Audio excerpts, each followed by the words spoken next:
Streaming, microphone working, gonna do my usual thing and make sure that I can hear myself think.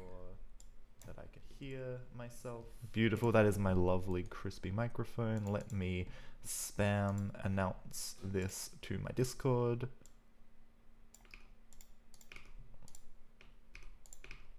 Oh, I forgot to update my stream title.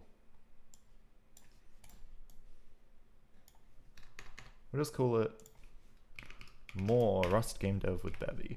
What's the stream called? Hold on. What am I doing? Okay.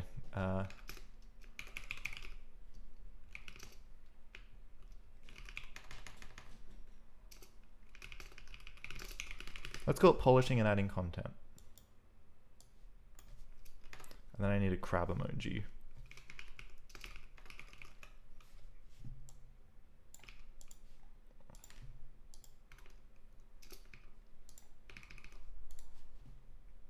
Okay, perfect. Let's do it. Let's do an intro, and then we'll just fly into this. Hi, I'm Tom, and I talk about code. Welcome to another Rust+Bevy live stream. We're going to be doing a bunch of small things. I've got a nice little checklist here. But first, let's show what happened since yesterday, because I finished off my texture atlas work off camera. So if I cargo R, we now have a couple of, I can't remember if these menu options were here last time, but if I go into the jump room, my player, I mean, it looks the same, I think, as it did yesterday, but you just have to trust me that all of these textures, like the player sprites, the coins, I can actually show you this if we look at our asset folder, Atlas. Now, instead of big sprite sheets, these are individual sprites, like player stands facing left, player stands right, player walks right. And now we don't have a left version of these, they just get flipped if the player's facing the other direction.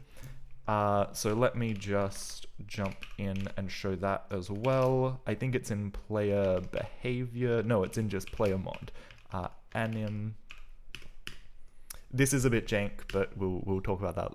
Maybe we'll just ignore that actually. I now use the sprite.flipx property instead of actually drawing two different sprites, which is going to save me a lot of work because I'm not very good at pixel art, as you can maybe tell. But all my decorations, very importantly, we can get rid of this. All my decorations now are just random files, so I can make decorations of any size, which is really, really important. So my door and switch are no longer locked to being 32 by 32. I can add a new decoration that's 128 by 128 or 20 by 45, or any dimensions that I want. This is going to be a lot quicker. It's going to be a lot easier than manually trying to index the areas that these fit into a sprite sheet. It means I can iterate a lot faster. And then when you want to use one of these sprites, you just, well, I've got a little helper that gets them by file name, which is really, really cool as well. So it's all very simple. Obviously, you don't want to be doing this kind of lookup, while you're animating your player sprite. So I do a little bit of baking ahead of time, which is why there's this monstrosity, which is just a fixed size array that lives in my player state for now. It's okay. It works. This is GameDev. Sometimes you just throw shit at the wall.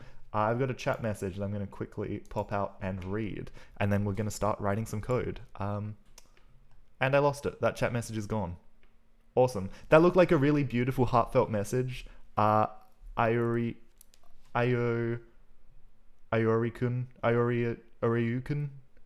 Ioriya-ukun. I'm sorry, I'm struggling with your name. And I just lost that forever by popping out the chat window. I'm really sorry. That was like, I think this guy just poured his heart out to me, and I somehow sent it into the void. So thank you for following. Welcome. I caught a glimpse of your message. It looked very, very nice, and I'm really sorry that I lost it. That's awful. Okay, so no point dwelling on the past. Let's jump over just quickly. Oh, right, yeah, sorry, there was another thing I need to show off, right? I now have a mission clear screen. And I don't know if this is what it's going to look like forever, but once you actually get to the end, so you go through, you pick up some of these little orbs or coins or whatever they're supposed to be, really, you get a point for each one you pick up. And where can you see your score? Well, there's no, in-game HUD at the moment, which is fine, but when you get to the end of the little area. And I mean, I need to add a few more screens to this little section because it's a bit too Spartan right now. You know, I probably need 4 or 5 screens. You get a nice mission cleared. It shows you a score. It shows you how long you took to get to the end of the course, and then it prompts you for an action. Now, if I go and play this again, if I can actually wall jump properly, I think you can make it up there. Cool. There's a few things about the wall jumps here that are a bit janky, but it's okay. The air dash is fun. I need to add some cool particles. I think that's going to make it a little bit more obvious what's happening, because right now it probably just looks like I'm flying around the screen. I'm not sure how much the weight really comes across when you're watching, but when you're playing, this feels pretty good. Okay, so you'll notice this is aligned differently. It's quite a lot closer to the bottom of the screen now, right? Like, the text has moved down. So if I rerun this in dev mode, which I should be doing pretty much every time, I get a couple of menu options. There are some issues rendering the text. So one of the things on my list is indeed to use real text instead of this weird sprite-based approach that isn't working. Okay, so that's one of the things we're going to do today. But I can jump straight to the mission end screen, and I can do it again, and the text has moved. And if I do it again, the text has kind of moved again. You'll notice it starts to drift south, right? If I really start spamming it, soon this text is like right at the bottom of the screen. I don't think it ever goes off the screen, but it gets really, really close to the end of the screen. And like, I think what's happening here is that these nodes are not being cleaned up properly. The children of the nodes are, but the actual nodes themselves not being cleaned up. So that's probably very easy to fix. Probably very easy to fix. So let me just make sure my git status is good.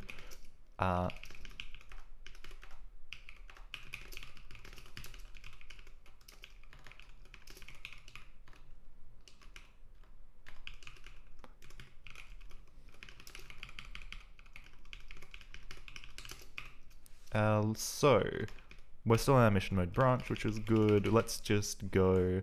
Let's see what we add. So we add a node bundle, which I guess is the thing that gives us our node. That's good, that's good. A couple of style things. This is mostly copied from the standard Bevy example. We render it only to our specific camera, like the actual camera that does the pixel art. I had some issues with this, but it turns out this was how to fix it, to make it, because I have 2 game cameras, one that draws the overall thing and one that does the like low-res pixel art stuff.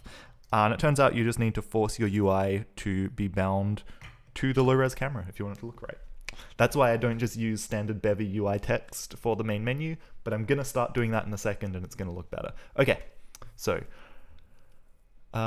mission complete entity. Do I just need to add?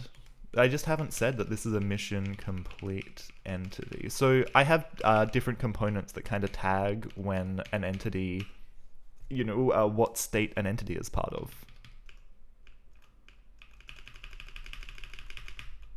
Yeah, cool. Okay, so that literally just fixed it. Let's commit that. Let's add it. What did we do? We clean up entity, clean up all nodes when exiting state. Perfect. Okay, we can already cross something off of our list. That's good. That's really good. It would be good to get to some more like game content today. I might end up just doing fixes, but maybe not. I don't think it's inconceivable. So the next thing on the list is to use real text for the menu, okay? And actually it's probably what I was just looking at, a very good demonstration of what's gone wrong, right? If we look at this screen, if we look at, if we actually swap our scene properly, if we look at this screen, we've got this janky, like, this is actually the font I use for my PlayStation 2 homebrew, if you've been watching any of those streams. I think it's Spleen, really cool font. It looks very nice, cool and pixely. Some of the spacing in this maybe is a bit weird. I'm not sure. I don't know if this is just monospace, but even for monospace, I think this X, I, and T are just too far spaced apart. So there's some flickering, and something about the way I'm drawing the sprite-based text is bad, and it doesn't work properly. Like, why is it flickering? I think that's showing up on stream, right? So the reason I did this was that I couldn't work out how to not make, and actually I'll do this, I'll show the problem and I'll fix it, because I did this yesterday. But you know, if you look at this text, it's kind of garbage. If you look at this text, it's also kind of garbage, but in a different way. And you can imagine that with a different font and some different anti-aliasing settings, this will actually look nice. For now, we're going to continue using whatever jank font this is and just accept that it's going to be blurry as shit. But we're gonna have this same font on our main menu for our options, and we'll probably get rid of this little marker as well, and maybe just highlight the thing we have selected. I don't know. I think it's pretty easy to change the color, but we'll find out as we go. So we've got a nice clean branch. Let's go back to main, and let's merge mission mode. And this should fast forward only. Yeah, cool. Let's make a new branch for this. Let's call it main menu text. Okay, so if we go into menu.rs, if we go to menu, what's in menu draw.rs? Yeah, this is like the layout of my font on the sprite sheet. I'm using this weird Xtol pixel font dependency, and I'm keen to get rid of it. Any dependency I can get rid of, that's a happy day for me. That's a very happy day for me. So, we're going to completely rethink this, right? This is unnecessary. Yeah, it's all pretty unnecessary.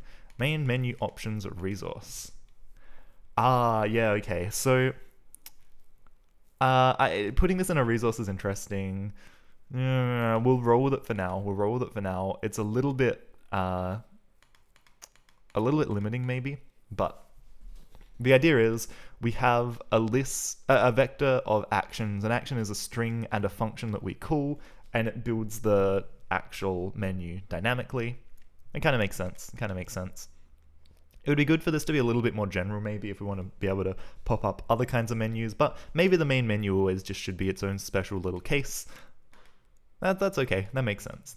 Now, item offset and item spacing, I think we may not be able to honor quite as much as we could before. This is fine. So these are the functions that actually do the things. So for example, you know, and this is only present when we're in developer mode, but I have a test room that I can load, and all we do to enter a map, we just tell the room loader which room we want to load, and we change into the room loading state, and then the room loader takes over and does everything for us. So it's a pretty easy way to work. With an option to also kind of tell it that we've started a new mission, which sets up the score and time tracking.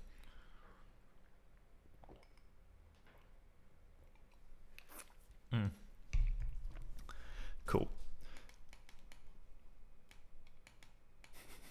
I'm not sure about this. I don't think this is the best way to do this. I think this should be an event rather than a component, but whatever.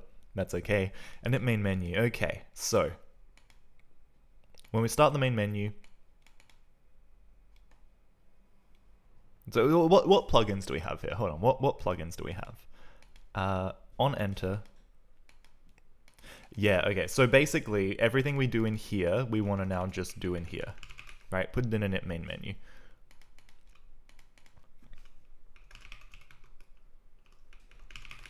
Everything to do with draw, we're just going to get rid of. We're just going to get rid of it.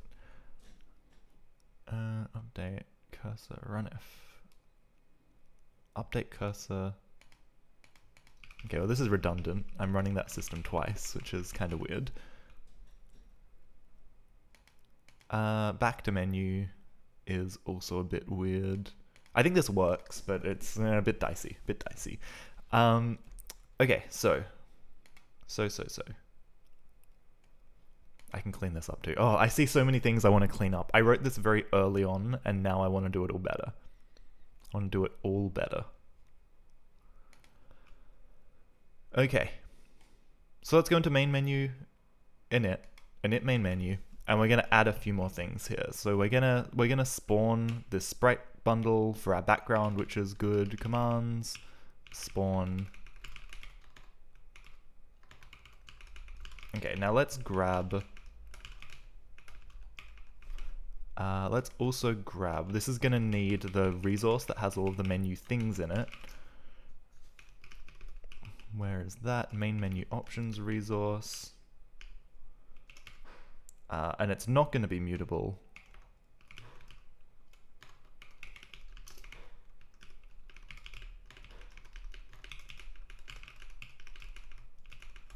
Cool. Okay, so we're gonna jump into mission. We're gonna gratuitously copy and paste this. Just this whole blob. We're just gonna copy and paste this entire blob because I think that's fine. Except this is gonna be commands.spawn node bundle. I think this container is good. We won't set the target camera for now, but we do need to say that this is a menu entity so that it gets cleaned up properly when we leave the menu state. This is my way of tagging these things. I think it makes sense. I think it works. I think it works pretty well. Okay, so now let's get rid of the other children, I guess.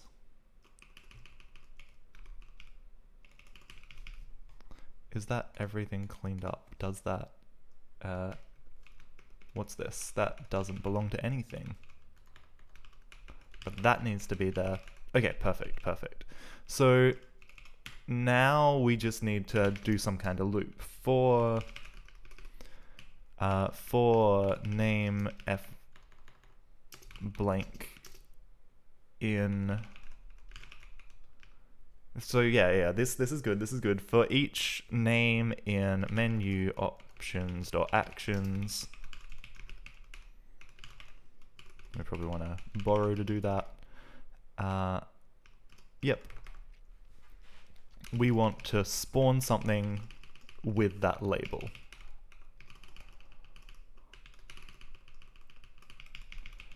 Cool. Text. And the message is just going to be name.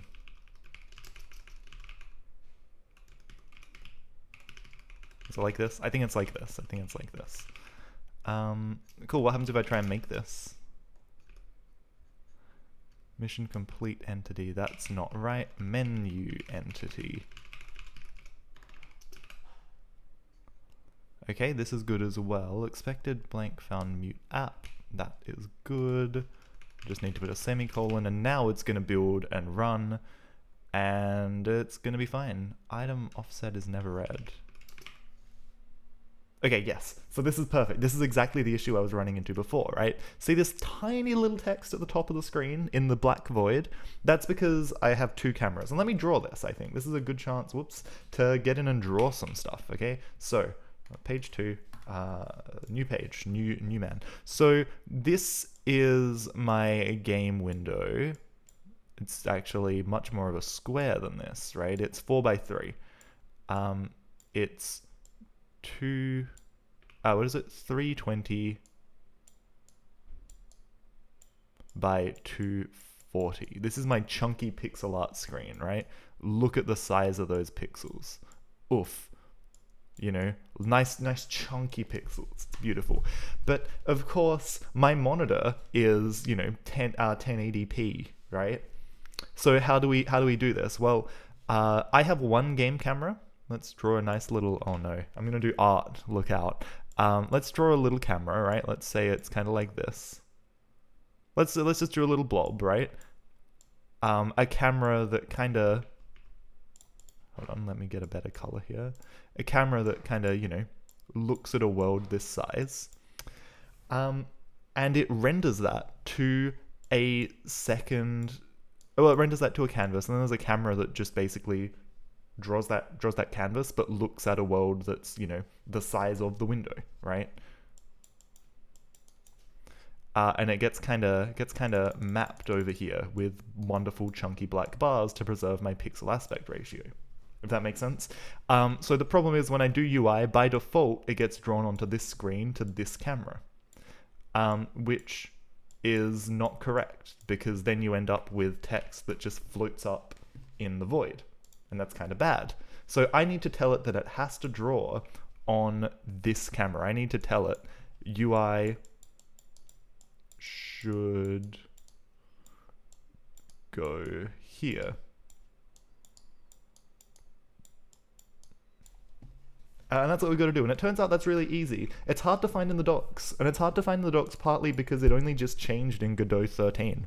It was different. And actually, let's pull up the docs and have a look. Good. Did I say Godot? I meant Bevy. Have I said Godot this stream? I've had Godot on the brain. I mean Bevy. Every time I've said it, I mean Bevy. 12 to 13. Bevy. God, I wonder how many times I've done that this stream. I feel nervous now. What is it? UI camera config. So I was trying to find it. I saw someone talking about UI camera config and I tried to use it and my compiler was like, nah, this doesn't exist. So I went to the docs and I was like, what is UI camera config? And the docs were like, this doesn't exist. So I went back to some older docs and found it, and then I found this. If a world contains more than one camera, insert target camera entity component to each UI root node, where entity is the ID of the camera you want this specific UI tree to be rendered to. So instead of doing it the old way, you just add a target camera when you spawn your entity. What that looks like, it's not very complicated. Just now when we init a menu, we also just need to grab QCamera, and we're gonna query for a entity that has an in-game camera component, kind of like a tag component. So now we can grab the camera. Let's do that. Let's say let cam equals QCamera dot single get single expected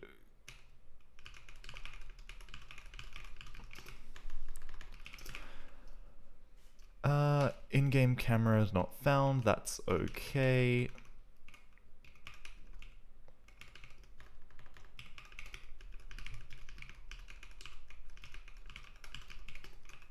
Oops, make B.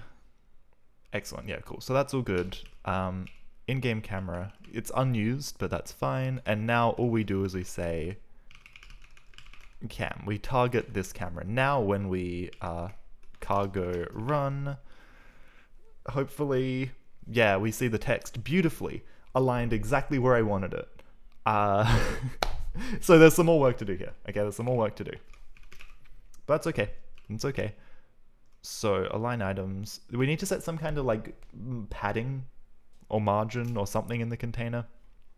And I don't know how to do that. So let's go Bevy UI margin padding. Let's just search. Let's go to Google. Google is our friend. Bevy UI flex layout.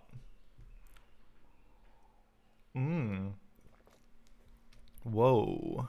Flex. Oh, maybe we just align to flex end. Whoa. Flex end. How do we flex end? Justify content flex end. Okay. Spawn. No. Flex direction. Okay. So align. So then we build a child. Style. So we need to add a style to it. Do we? Do we need to wrap this in a node? Maybe? Or maybe not. I'm guessing it needs like a flex parent, right? That says flex direction column. Does it?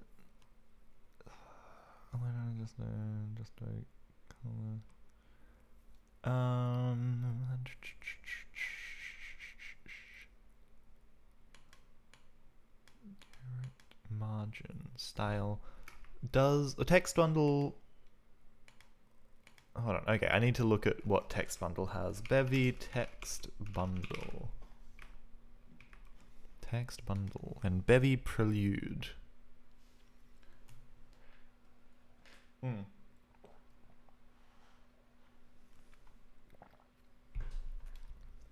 Bevy text flags text style. From sections style.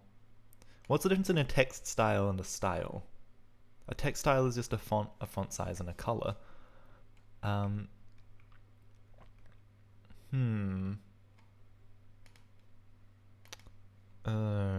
mean, we could just wrap it. We could say par.spawn.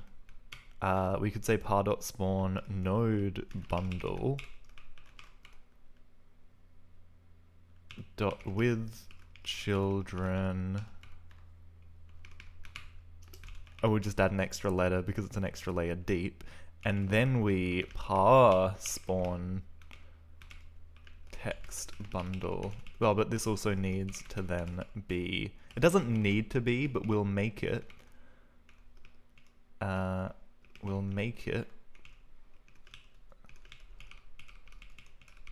It should go on a new line, so then it all lines up nicely. Except that should be there, and that should be on a new line, and that should be there, then that.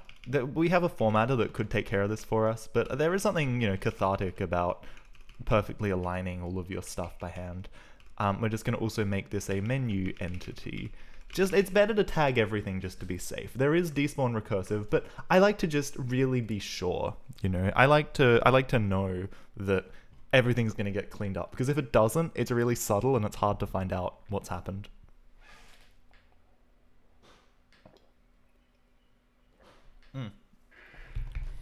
Okay, so we have a node bundle, and we're going to have a style in here, which is going to be a style, which is just going to be default. And then this is also going to be default.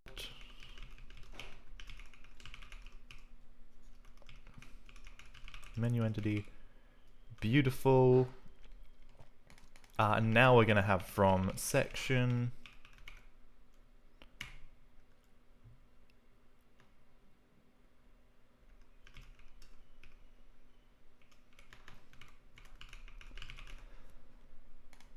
Okay, there we go, there we go. That's a little bit jank, isn't it?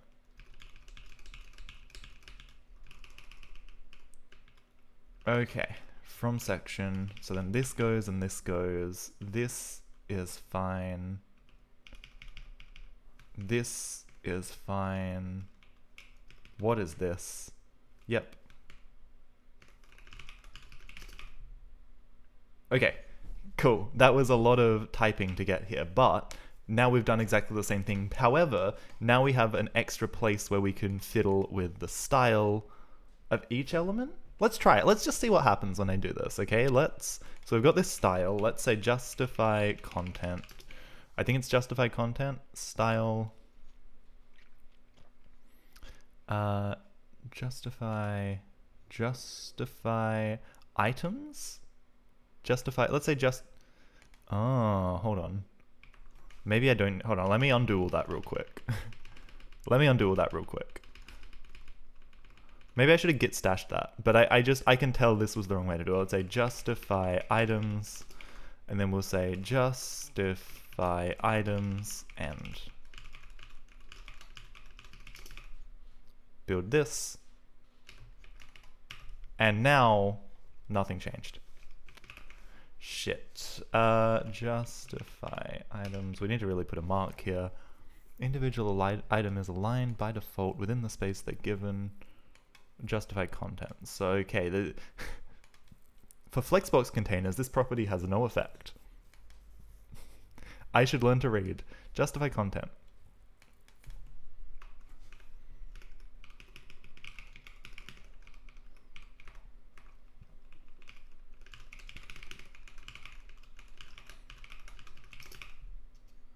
Beautiful.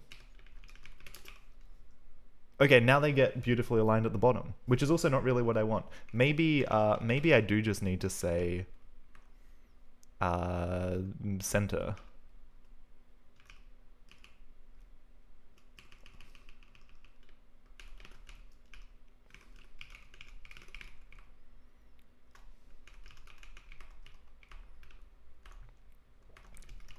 Well, let's see what happens. Let's see what this looks like. That's still not quite right, but it's better. I kind of want it to be like 3/4. You know, split the diff. Okay, so is there a spacing option? Margin padding. So what are margin and padding? Around a node outside its border. Unknown the style. The edges of a node and its content. Okay, so I'm going to add a margin to all of the children. Can I do this? From section. How do I add a style to a text bundle from children? Margin. Is there a text bundle from section? It's annoying, right? I don't really understand. Do I actually have to do it like this? Do I have to add a parent? Because I would rather not. And honestly, like, why aren't I just building a text bundle directly? Let's just do this. Who am I kidding? Text bundle. This is all we need. This is what we got to do. Text contains the text of the node. Sections. Ah, so we just do text from sections. That's much better. That's way better. Oh, why am I not doing this? This is so much better. Okay, we'll leave this for a second. So let's make a text bundle, okay? And this is gonna have text from section. This now has this stuff in it, which is just way nicer.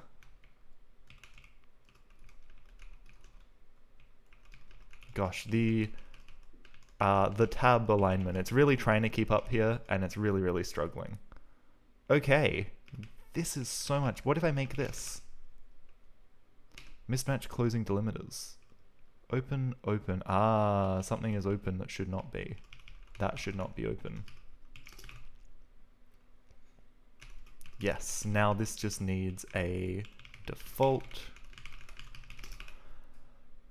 Wonderful. So we're doing the same thing, but we now have more places that we can fiddle with the alignment and the spacing. So let's go menu. Let's go not here, here.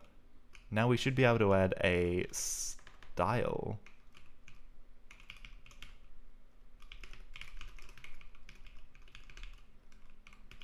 Oh my gosh, the spacing is really weird. I can't wait to run cargo format on this. I haven't run cargo format for a bit. I've been slack, I've been forgetting, and that is bad. That's a problem. Okay, so style. What knobs do we have in style that we can turn? Style, that's this thing, right? So we're gonna say style, we're gonna say margin, and it's a UI rect, and a UI rect is just a top, left, bottom, right. UI rect. Is there a better way to make these? UI rect. Axes. What's UI rect axes? Fields, methods, axes.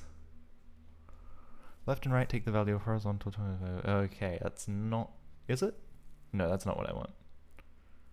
Horizontal, vertical. PX. Yeah, this is what I want. Okay. So margin, UI rect, PX. And we're gonna give it a top and a bottom margin of 12 pixels. Except that's not what I want. Left and right can have 0, top and bottom get a nice little margin. And then of course we need to say default under here, just to save ourselves from getting RSI, typing out all the options. And that is 2 spaced out. Okay, so let's go. Oh well, I mean actually, you know, we don't need a top and a bottom. That's like saying a margin of 24. We have much finer control if we just set 1. Now this should hopefully space them down more than up. Yeah, so that's the kind of spacing I want, but now I just need some kind of offset. Okay, now I need some kind of offset. And maybe, I mean, maybe I actually do align bottom and just do this with flex direction, justify content, end. What does this look like now with this bottom margin? Because it should space up, right? Yeah, that's a little nicer. I just want some padding, right? I want to split the difference. So what do I have in Bevy UI? Is there some kind of padding space? Is there like a spacer? Because here's a really stupid thing I can do, okay? No, I don't want to do it. I don't want to put new lines in my text. I want to use actual spacing. What about in style? Is there like a... And I guess it's padding, right? It must be padding. So what if I do this? What if I say padding? What if I put padding isn't right, but let's just see what it does. Padding. The amount of space between the edges of a node and its content. So let's say UI rect px, no left and right padding, but let's give ourselves 20 pixels of top padding and 0 pixels of bottom padding. Okay, what does this look like? What if I come in, oops. What if I come in and do this? Oh crap, I meant to have washing on right now. Should I run and put washing on? Okay, so this got a little chaotic. I might have to go put washing on. It's a sunny day and they're pretty rare in Melbourne at the moment, like literally blue skies. Okay, what am I doing? Entity. I should really name these. Is this? Yeah, this is it, right? Because this has, yeah. Okay, style. Flex, reactive, visible clip, direction, justify, content. If I set this to end, if I set this to start, it goes to the top-ish. If I set this to center, okay, margin, that's fine. Padding. So what if I like crank this? Yeah, there we go. So like 75 padding. Oof. Okay, let's try it. Let's try that. I love that debug view. It's really cool. Right? The inspector, so useful. Just being able to play with stuff at runtime. Okay, nice. What if I set that even higher? What if I set it to like 85, 86, and then drop this to maybe 7? This is gonna look nicer. This is gonna be perfect. Yeah, look at this. Okay, now if I have fewer menu options, it should still have roughly the same placement and spacing. It's not quite as good. It's okay, it's not quite as good. We'll take it. Okay, so we're using real text. We've lost some features, but that's okay. We no longer have this like cursor to tell us what we've got highlighted, but that's okay. Now, what I think we need to do. Okay, well, first off, we're going to give this a name. We're going to give this a name new.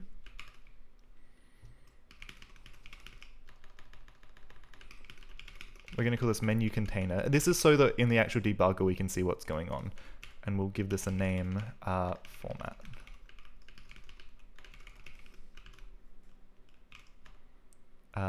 Name.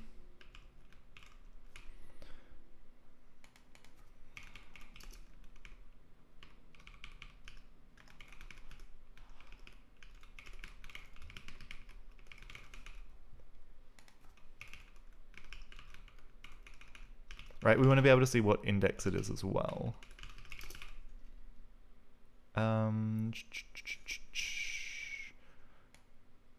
Enumerate. Name new. Name. Yeah. There's still something wrong with this. Do I iter? Do I have to iter that again?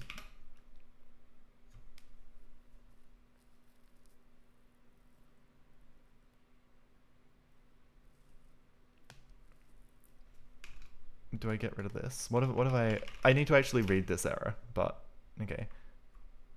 It's available on string. Actions, command, this is a really annoying function signature to write. Okay, yeah. So it should be this. Why can't I enumerate?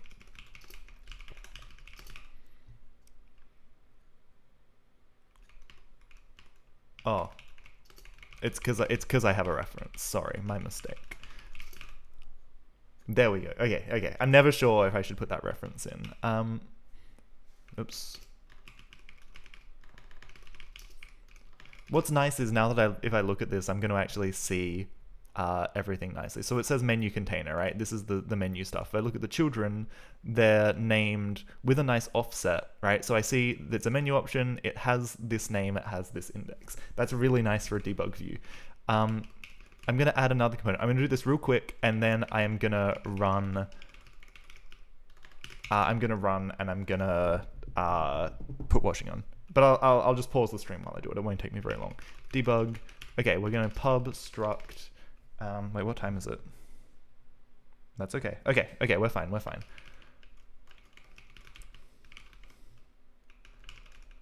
Okay, we'll make this a usize. So we're going to add a component to all of these things with the actual index.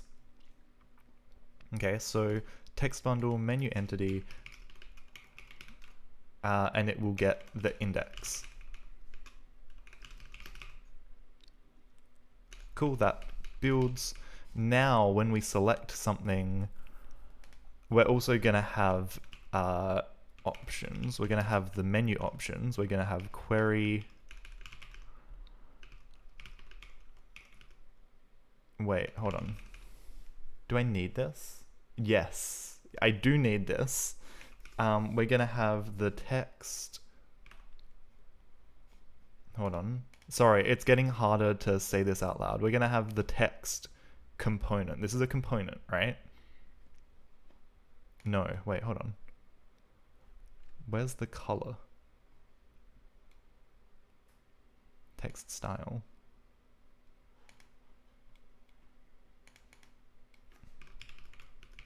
It's a component. Text section. Is text section a component? No. Okay, so we need to go through each. Oh, that's fine. We can do that.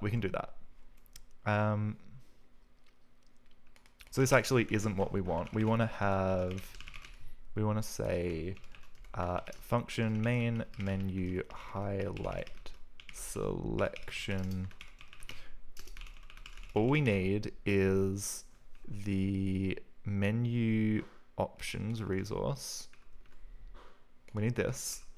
And then we need a query, except we don't need it mutable. We also need a query options items. And it's going to be a query. We're going to grab the text component and the menu option. Well, the text component of everything that has a menu option.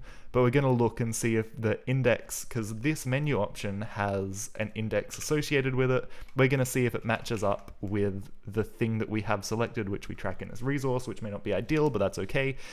And we'll highlight it if it is. So for item in Q items, not colon, we're not writing Python, except it's not item, is it? It's if item dot 0 is ops dot and it's called selection. If these things aren't equal, then we just continue. Okay, then if they are equal, we say for section in text dot sections. So for each text section, we say section dot style. This does need to be mutable.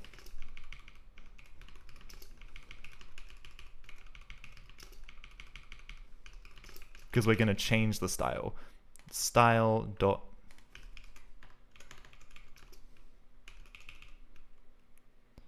and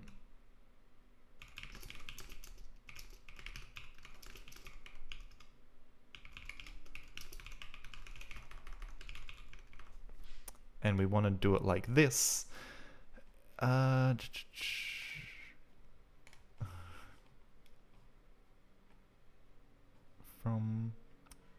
really like to build a color. Yeah, let's build it as RGBA. And we'll say 1, 1, 1, 1. Actually, we don't need alpha. Okay. But if they are equal, let's just make it bright frickin' red for now. Equals. And actually, we don't even need to make this a variable. We can just say this. I love assignment if statements, right? So for each text section, we're going to update the color. If it's the item we have selected, we make it red, otherwise we make it white. Beautiful.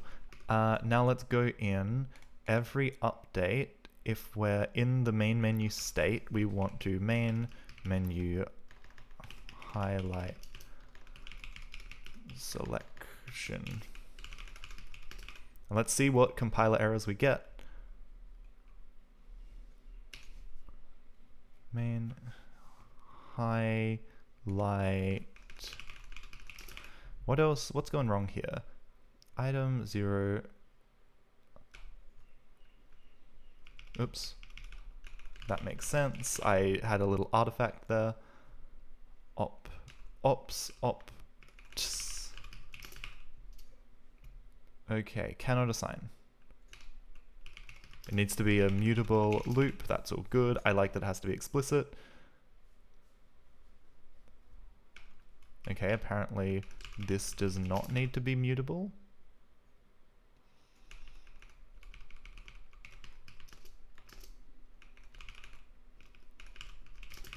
Maybe that does need to be a mutable borrow. There we go. That's the right combination of refs and things. Let's see what happens when we run. Beautiful. We've got a menu. We can highlight things. That's pretty cool. That's way nicer. That's way better. Okay, this is a million times better than what we had before. I really like it. We need to find a nicer font, but that works really well. Now I need to run and put some washing on. Oh, Stroll, welcome. Thank you for co-piloting my code. This is like having an AI co-pilot, right? Certified QuakeBot. You know, he's learning how to do code as well, right? This is true machine learning at its finest. But you know, I'm gonna run. I'm gonna put some washing on, and then I'll come back and we'll do some more stuff. Let me first though put some check marks on my goals for the day, because that's pretty exciting. I love checking things off, right? Use real text for menu. I think it's pretty safe to say we've done that. That looked like real text. It was ugly as hell. I'll make this a red check as well. It looks a little nicer. Ugly as hell, but we'll be right back with some cool, more coding, maybe doing an enemy, maybe actually cleaning up player bullets so they don't just shoot off into the void forever and eventually slow down the game. We'll see. Back in a tick.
All right, we're back. We are back. Will I share this code? Yeah, I need to put it on GitHub or something. I'm gonna get to it. I'm gonna get to it eventually. I want it to be a little cleaner before I do, and also I might keep some of it. Like I might have an open part and a closed part. I'm not totally sure yet. I would like to turn this into a full game, you know, that's actually like playable, and I would like to do some really fun things with it. But yeah, at least some of this will be open sourced at some point once I work out what's going on. I want to make this color slightly nicer and clean up some of the stuff I'm not using anymore, like menu draw. And then we will move on to something more exciting. I got a little ahead of myself. So this whole thing can just go. But what color? HSL. Let's use this color, right?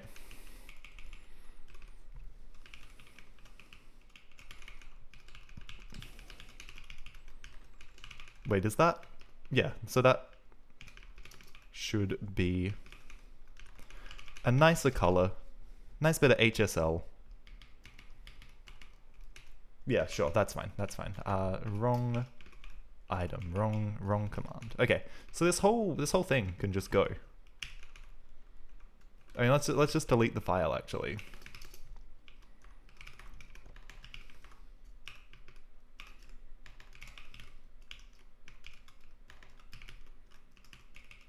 Mod drawer, you're out of here. Okay, menu update cursor. That's fine. No more cursor, the cursor's gone. Excellent. Did that say that doesn't need to be mutable? That's weird. So what?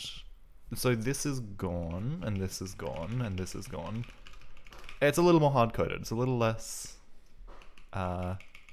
flexible now. We'll need to get rid of them here as well. Cool. Okay, so this does not need to be mutable. Huh. Mut section. That's weird. I guess because we have a mut here, right? It doesn't need to, like, this is obviously mutable. It doesn't need to be a mutable reference, like a mutable reference. It's already, I guess that makes sense. Cool. And then we have this warning that's been here forever, but okay. That's fine, that's fine.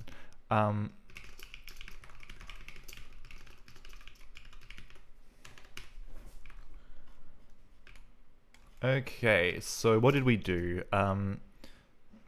Use real font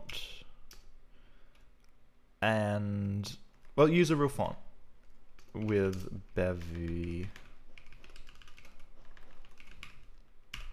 Okay, we need to remove the font that we were using before. We also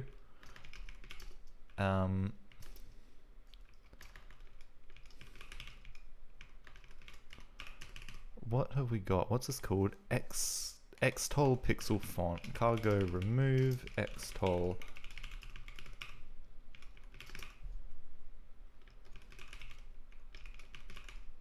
That's good. So there's another little artifact, right? So we've just removed a dependency from our code, which is really nice.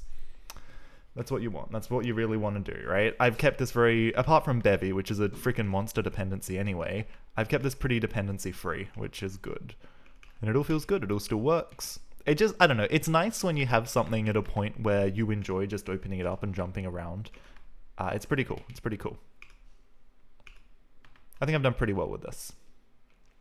There's a couple of issues still. There's literally an edge case where you can get stuck in corners that I pretty much, you know, kind of highlighted accidentally on stream yesterday. I knew it was kind of there, but I didn't realize how bad it was. So obviously there's like a million polished things that need to be cleaned up here, but on the whole, this is pretty nice. On the whole, this is pretty awesome. This runs in the browser as well, by the way. Why am I leaving YY lowercase? I'm not. This was like a temporary cleanup that I did as part of something else. I forgot to fix it, and I'm trying to keep my commits very clean and very nice. So I'm gonna fix it, but I'm gonna fix it after I merge this branch right now. Because like if you look at my git log, I'm trying to be very clear about what has changed in each commit. Some of the commits are just big. Like this just touched a lot of files, so I can't be clear, but where possible, I'm trying to be really explicit about what I'm fixing with each thing so that I can go back and audit these commits. And so that it has a very readable and extremely linear history. I haven't even been doing like, well, I mean, I've been using git for this. Like I do actually have this hosted on a Git server on my Raspberry Pi, which is just off camera. But yeah, you know, yeah, like I think this is a nice Git history. It's very, very clear what's been going on. So I'm going to fix that in a sec. I am going to fix that in a sec because it's annoying me. Okay, so.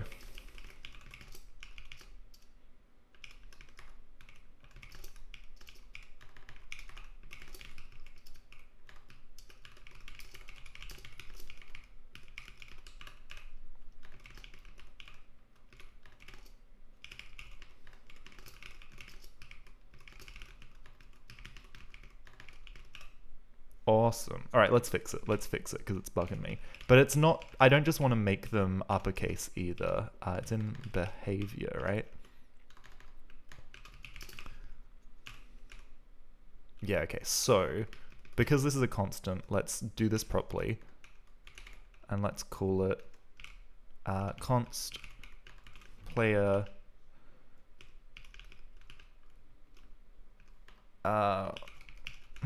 it's the y speed of a horizontal dash.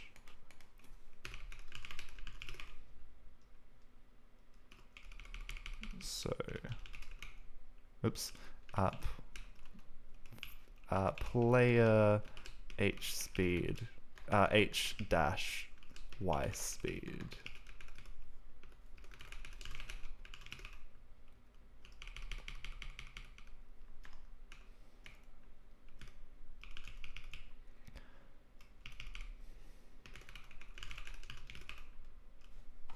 Is it somewhere else as well?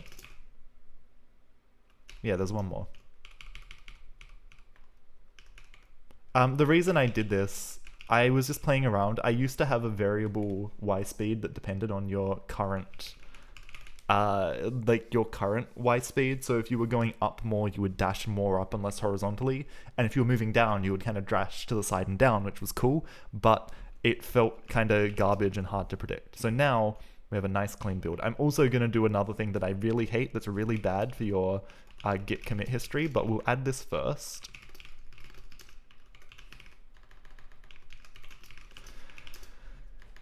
Use constant for dash y speed. Now we're gonna do something I really hate that I haven't done for a while, because this trashes your history. This makes it impossible to do good rebases and squash commits and stuff. Use a git UI called fork. Lets you select out as few lines to stage. Yeah. You can do it. You can git add p, and then you can choose if each hunk gets staged or not. And I should do it more. I tend to try to commit regularly enough that it's not as important. Like when I was working on big enterprise code bases and you'd have to touch a million little things, it was useful to, you know, commit in small chunks, and then you could rebase and try and put them together into a kind of compelling story. Like when I was working in my last job, I would usually have a Tom branch that had lots of smaller commits. Well, this is kind of where I got to. We worked in a really rebase heavy shop. Not everyone did it, but a few people were keen on their rebases. And I got into that kind of workflow. I'd never rebased before my last job, but having a branch that has lots of small commits, and then a branch that you actually push, that you kind of put them together, right? And you have all your little commits that are maybe, you know, too small to make sense to review, and then it's like, well, hey, this thing and then this thing and then this thing, and a reviewer can read through and follow the changes in a logical way, even if it's not the exact way that you had to type it out to get all the bits to work. Comment it. For a constant, I think that's kind of an okay name. Like it kind of, player h-y speed, it kind of comments itself. It probably should have something. I don't know. Overall, I need to do a big commenting pass on this code base in general, and that's one of the reasons I haven't really made it public yet. Git status. All right, so we're gonna add source, and we're gonna make a commit called fmt. And like I said, this is really bad for your Git history. Don't do this. You know, before you commit, format every single time. And then I'm also gonna do a clippy pass, because it'll probably find, oh boy, it finds a few things. Okay. Trying to use match for destructing a single pattern. Well, this is good. Queue results. Okay, this is good. I like this comment.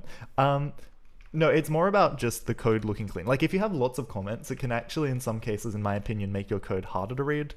But in general, you know, never comment your code. All right, if you want to be a good coder, don't write comments. That's my advice. That's what you should take away from this.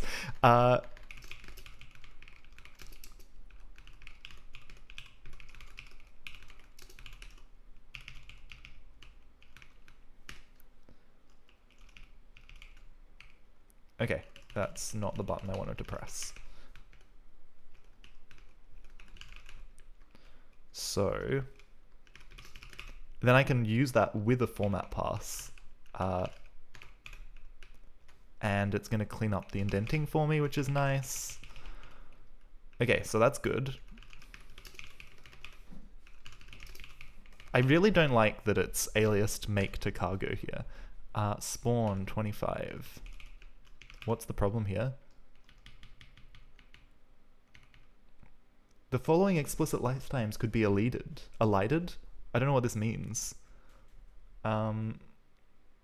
Need less lifetimes. What? Can I just make it an anonymous lifetime?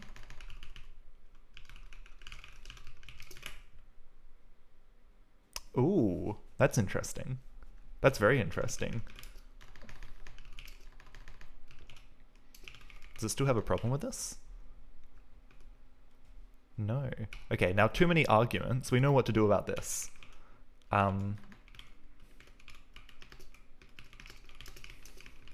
We can't do anything about too many arguments with this dependency injection. Where is it? Deny this one and allow Clippy too many arguments. Just with Bevy, ideally systems shouldn't have like 15 arguments, but sometimes it's going to happen. That's not what I wanted, is it? Paste. We're going to have quite a few of these because a few of our functions have grown since I last ran this. We don't want to allow it overall, though. I like it that Clippy can kind of warn us. Oh, wow. Okay, that actually wasn't too many things. We can still build. That was mostly just too many arguments. Nice. I mean, look, given that I'm doing this without an IDE, I feel pretty happy. I feel pretty happy that my code is not yelling at me too much.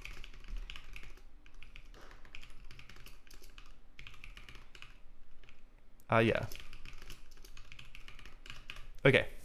That's not what I meant. I meant to put a -m in there. Okay, cool. So our code is now looking nice and clean. We are on our main branch. Let's clean up player bullets. I think that'll be fun. That'll be kind of small. And I've got loads of time while my washing is going right now. I just need to quickly check my phone and make sure no one desperately needs my attention.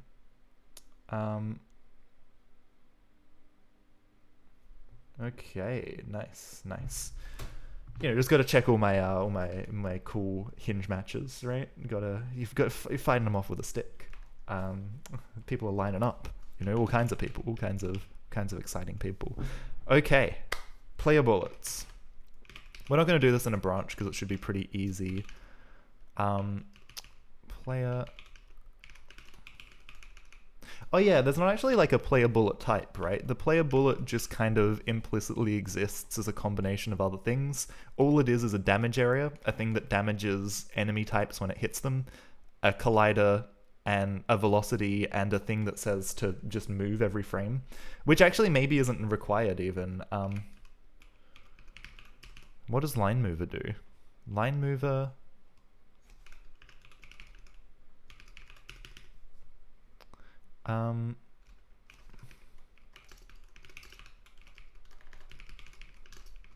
what does line mover even do? It literally does nothing. It's kind of funny.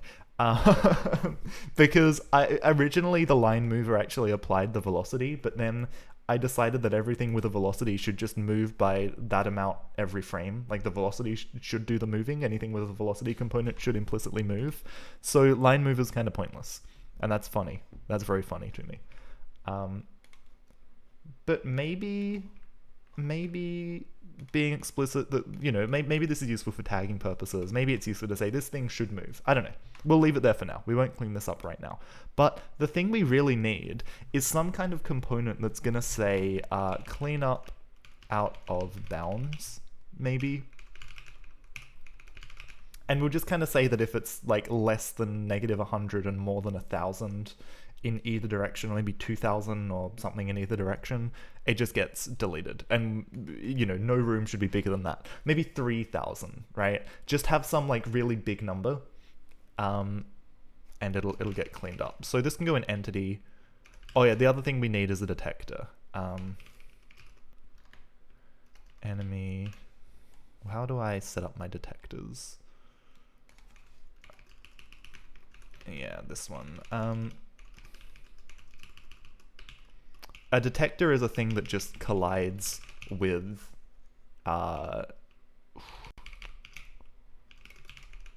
It's just a thing that collides with the tile map and can be queried by, you know, the rest of the entity.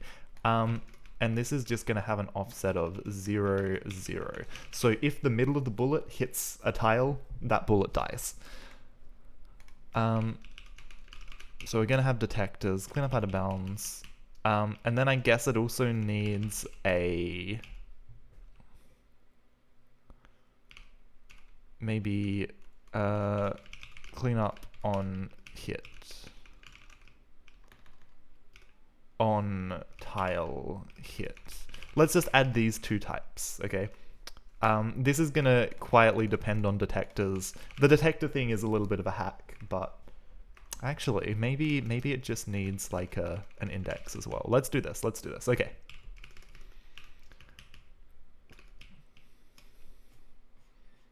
Okay, so, so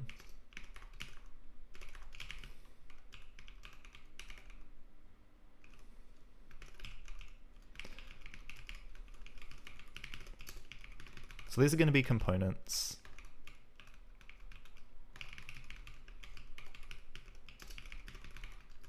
They're going to be... clean up out of bounds is just going to have nothing in it.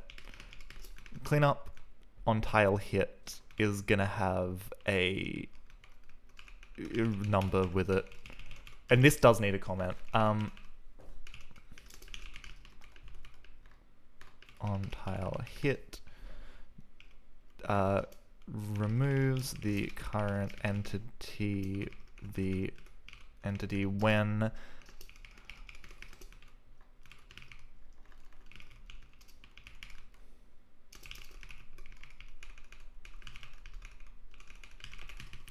cool. Okay, perfect. So then we just need two systems that test this. So let's say pub of bounds. This is going to take our commands. It's going to take our commands, and it's also going to take, we're also going to query. We're going to query for an entity that has a cleanup out of bounds component.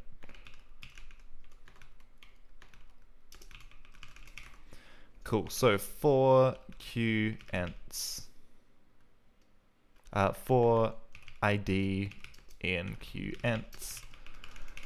So for the ID of every entity that has a cleanup out of bounds component, we also need to see get its transform, right? So entity and transform.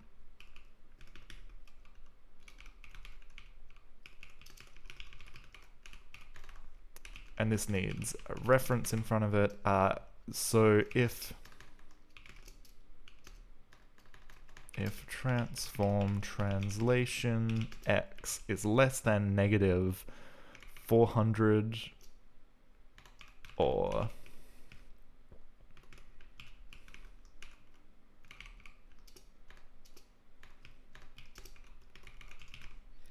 if it's greater than 3000, or if the y is less than negative 400 or greater than 3000, then we commands entity ID despawn recursive. So destroy it and all of its children. Cool.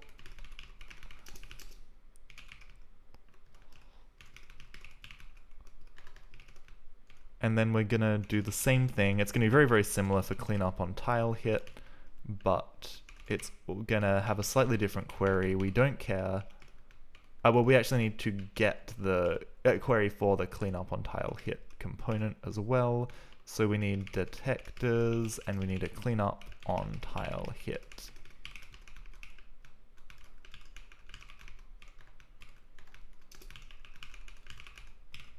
Cool. Detectors, yeah, excellent, excellent. Oh, and then we also need a function here. What did I call this in Spawn? I called it detectors single. vec2, which gives back a self.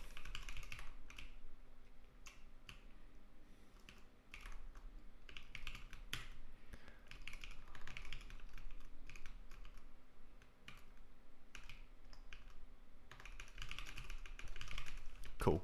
That should be okay. We'll see if that blows up and yells at me. Clean up. Okay, here we go. So, for every entity ID, detectors, and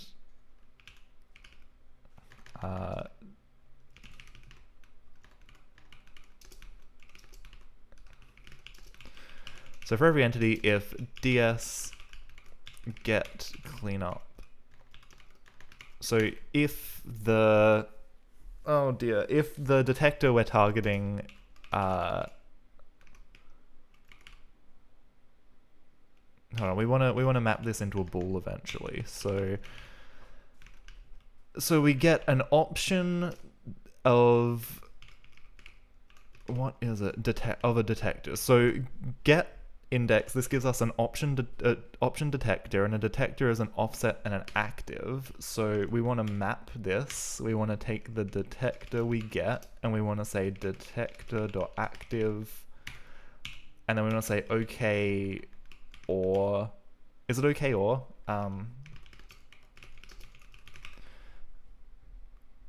it's not okay, or it's bugger, what's it called? The thing that you take, the one that if it's some x, you get x, and if it's none, you get whatever you put. Like, if you put a y here, you get y, right? What's this? Okay, or no, okay, that's the one that turns it into an error. Oh, what's it called? Filter, flatten, map else. Or else. There's just an or else function. This takes, and it gives you an F, or else. None or else like, yeah, okay, that's what I want. Or else.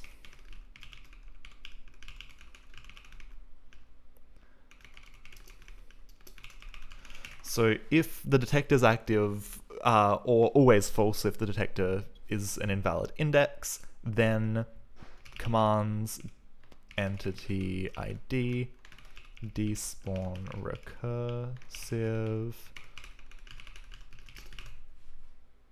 Cool. Okay. So there's a couple of things that are wrong here. This needs to be pub because we're going to export this. Pub entity mod mod clean up. And we're gonna pub use clean up out of bounds,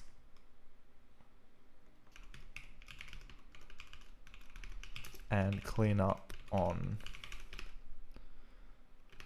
tile hit. Okay, so we go back to spawn. We have to import these from entity clean up on out of bounds. Clean up on tile hit. What else we got? What else is going wrong? Clean up out of bounds. Then we need to do the usual imports. Use bevy prelude star. That should be a lot better. Detectors, this is also fine. Entity spawn.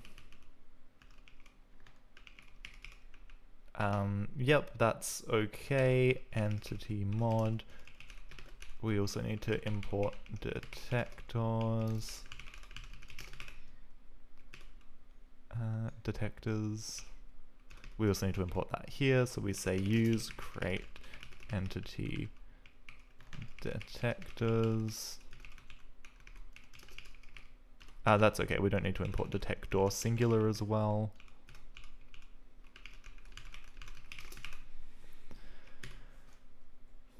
Okay, this is a private field, so this needs to be a pub usize. And rather than working through the quick fix list, mismatched types, that's interesting.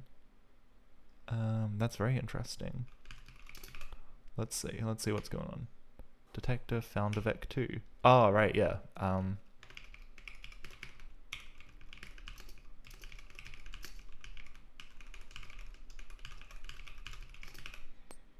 That's okay. Then flas. I always, that's a common typo for me. These need to be floating point numbers instead of integers. Okay, we're honing in. Entity.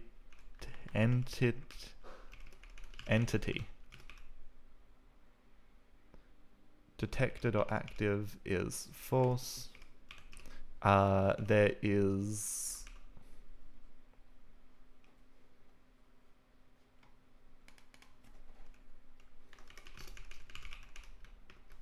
we're just gonna make it a pub, that's okay. Expected bool found option bool. Or else, hold on. Or else. Oh, dot, no, not expect. Or else, right? Or else.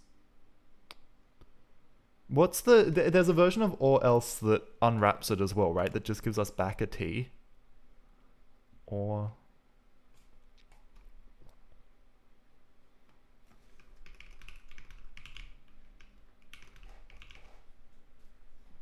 Okay, or else? No. Map or else. But there's an alternative to this.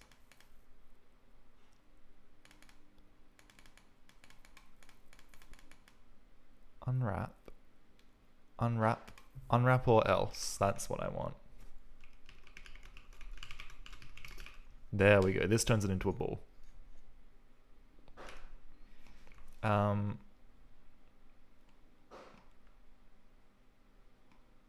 Ooh, unwrap or default. That's actually much better. Because bool has a sensible default. Default's false. Okay, now these are never used, which is good. We'll go back into entity mod and we'll say every update, this is fine. We say clean up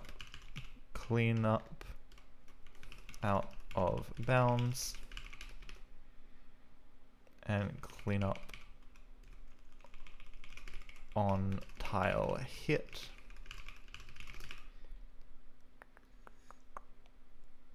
Okay, let's see what happens when we cargo run this. It looks like it gets despawned. Yeah, beautiful. So previously all these bullets would just like shoot out into the void, which kind of sucks. And now they stop. Let's do the fight course and see how it looks. Because before you could just shoot things through walls, which was a bit lame. It's cool, it's cool.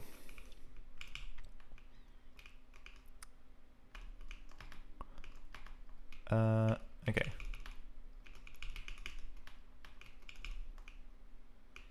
Get over here. I think if I just add like 1 or 2 more enemy types, just this alone would be kind of engaging. Nice. Okay, this looks good. This looks good. Oops. There are still some things about the movement that feel a little finicky to me.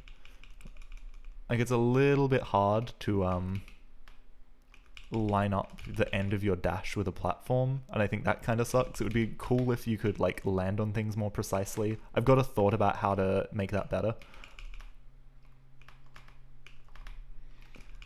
I also think maybe the velocity is just a little bit too high, like 10% too high. Oops. There's no health at the moment, so you can't actually die by bumping into these fellows, which is, you know, good and bad, has pros and cons. But yeah, I'm gonna get a web. But yeah, so previously you could just shoot these guys through the wall. Okay, hold on. Something looks a bit funky there. Okay, what's going on here?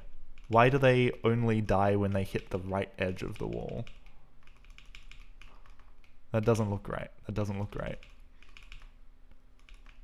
Hold on. Okay, so that's not good. That's not good. Why? Okay. That doesn't look good.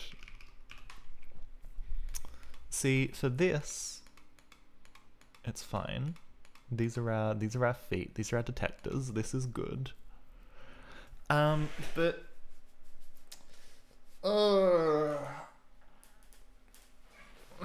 okay. What has happened? What has happened? Why is this point? If we go to spawn, let's look at where this player bullet gets spawned, okay? And it should just line up nicely. It really should. There's something I have been wanting to do actually, and that is to come into maybe room.mod. Maybe add a new resource, I guess.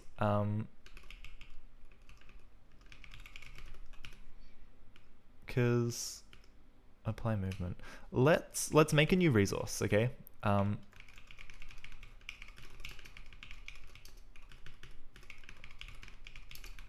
Debug reflect inspector options.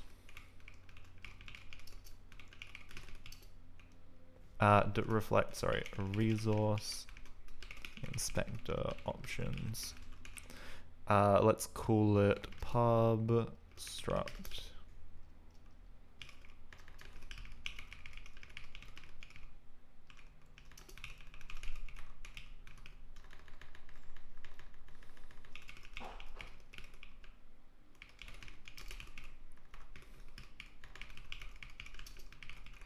Let's have a game speed variable, okay?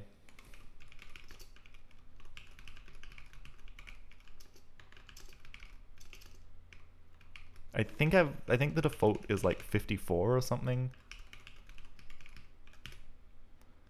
Yeah, 54. Okay. Let's maybe import default for global settings resource.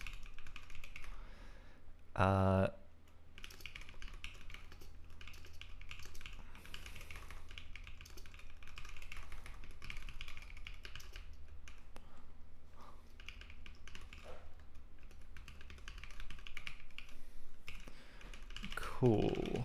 Okay, so default game speed, global settings resource, plugin. We need to register a type. We need to app.insert resource global, whatever the default is. Then we also need to say app register type.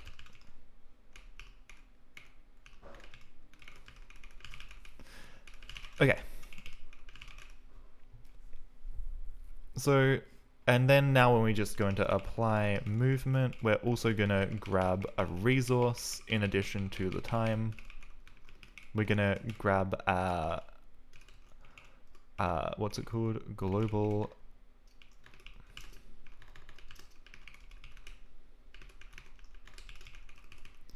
And so now instead of this just being a magic number, we have gs.game_speed. And the cool thing about this is we can now, hopefully, if this builds, which it probably won't, because I forgot a comma. The cool thing about this is now when we run this in dev mode with our inspector GUI, we can modify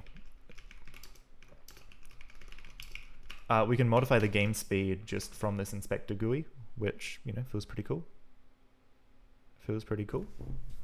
Okay, so if we go into our fight, for example, if I look at my resources, global settings, I can crank this down, and then we're gonna jump lower and slower. Now the jump timer is actually based on the jump timer probably needs to be multiplied by this as well, honestly, because you can't jump very high. But I can actually like pause the game if I want, right? Then nothing can move. And I can creak this up just a little bit and we can see. Okay, so let's look at this player bullet, okay? What's going on? Let's bring this down a little. Bring this back to 0. We move backwards if we go into negative. So it's not really game speed, I guess. Despawning entity. Why are all these entities? Oh, this is because of things colliding. So this is a little bit funny too. My collision system relies on adding child entities, and it creates a lot of noise. Creates a lot of noise. So where are we? So we've got a transform. We have velocity. Do we have? Oh no, that's a tracker. Hold on, where did my player bullet go? Okay, we have detectors. Detector is not registered in the type registry. That's okay. We have a transform. We have. So I can just move this around, which is cool. Visibility, game entity. This is all fine. None of these are registered in the type registry. But basically, right? This should get cleaned up here. Why doesn't it? Okay, it does. So maybe it's just a speed issue, right? Maybe it's just a game speed issue. Maybe we just need to go back to like 54.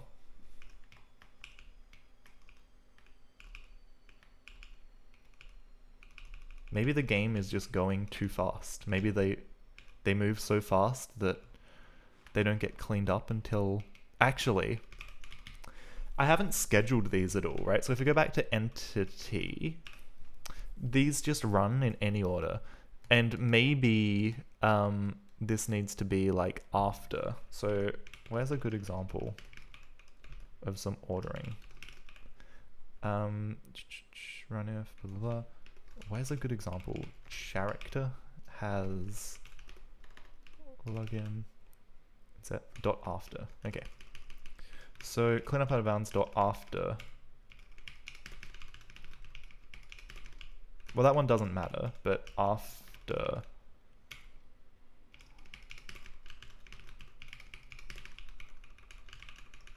Right? And maybe I need to think about what step these are part of. So maybe this should actually be part of the game physics set detect.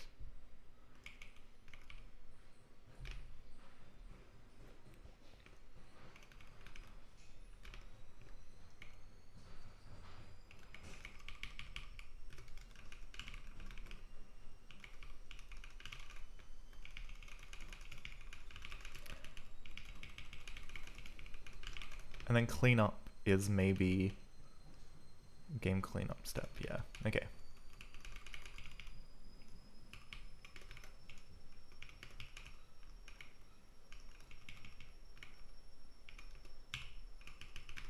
Okay, this feels better. This feels a bit more natural, right?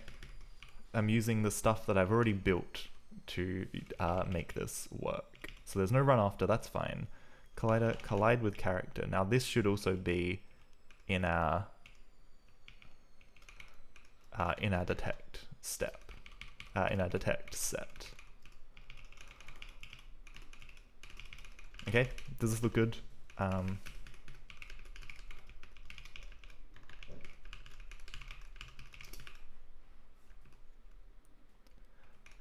Use create.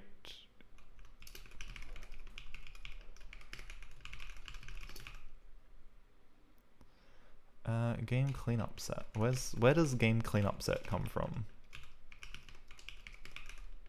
Oh, this is actually just a, it's not part of the game physics set. Okay. Just its own thing, But this also needs to be imported. So game physics set, game cleanup set. Okay, so let's see if this runs better now. Let's see.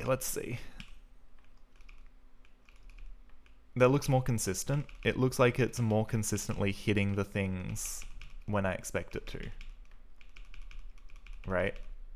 Like maybe it's still entering a little, but it appears to, you know, the ordering's important because in the worst case, the things, you end up with like a 2-frame lag potentially because these things already have to run out of step. This way, or maybe just a 1-frame lag, but you end up with this lag between them if they run out of order. Now they're always going to run in a sensible order. So that's cool. That's really, really cool. And that feels good. It feels really good. You can really see the despawning entity spam when you collide with stuff, and that's going to be a problem as more entities start colliding with things. It's okay on my desktop, but I'm worried about web browser performance. But we'll find out. We'll find out what happens as we go. And mission complete. Mission cleared. Beautiful. Okay, so that's another thing we can check off our list. Let's check more stuff off of our list. I love it. I love having streams where I check things off. It makes me feel very good about myself. Makes me feel very clever. Okay, well, it's been an hour and a half. I think that's all I can do for right now. I'm gonna have to run. Gonna have to do real life stuff for a bit, unfortunately, but I'm enjoying this, and hopefully in the next week I'm gonna have a nice playable demo, because I want to take it to a game dev meetup and chat to some people about what I've been doing in Rust, see if there's any other Rust people around, right? Do some networking. So this has been good fun. Thank you very much for tuning in. I'm Tom. We've only got 2 people. I'm not gonna rate anyone. We'll leave that for today, but thank you everyone who's watched. Thanks for the follow. Thanks Strahl for your AI Copilot. Really enjoyed it. And yeah, I'll catch you guys next time, whenever that is. See ya.